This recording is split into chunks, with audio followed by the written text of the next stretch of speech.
December 1948ની ખૂબ જાણીતી જેવીપી સમિતિ, જેમાં જવાહરલાલ નહેરુ, વલ્લભભાઈ પટેલ અને પટ્ટાભી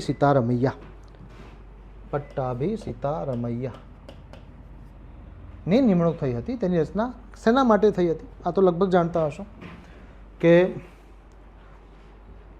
દેશના વિભાજન પછીની પરિસ્થિતિ તમે જુઓ તો એ સમયે આપણે 4 પ્રકારની વર્ગ વ્યવસ્થામાં વહેંચાયેલા હતા. એ વર્ગ છે, બી વર્ગ છે, સી વર્ગ છે અને ડી વર્ગ છે.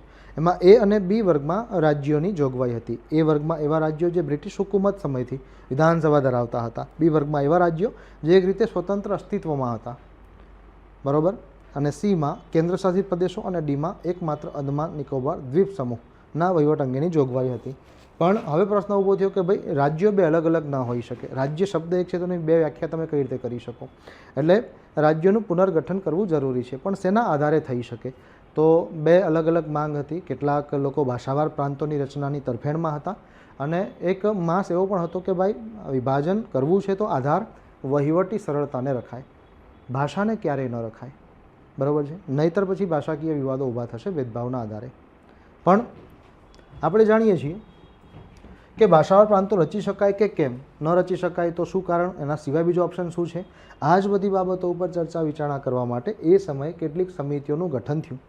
અને એમાંય જે સૌથી પહેલી તમે સમિતિ જુઓ છો, ધોર આયોગ, એની તો જે ભલામણ હતું એના ઉપર વિચાર વિમર્શ કરવા માટે આ સમિતિનું ગઠન થયું હતું. તો મૂળ મુદ્દો શું હશે એનો? ભાષાકીય આધાર પર રાજ્યોનું પુનર્ગઠન કરવાનો જ મુદ્દો હશે. તો જવાબ શું આવશે આપણો અહીંયા? ઓપ્શન બી આપણા આ પ્રશ્નનો જવાબ છે. ઓપ્શન એ ન આવે, બિન સાંપ્રદાયિક રાજનીતિનું પરીક્ષણ કરવું, ના, બરાબર.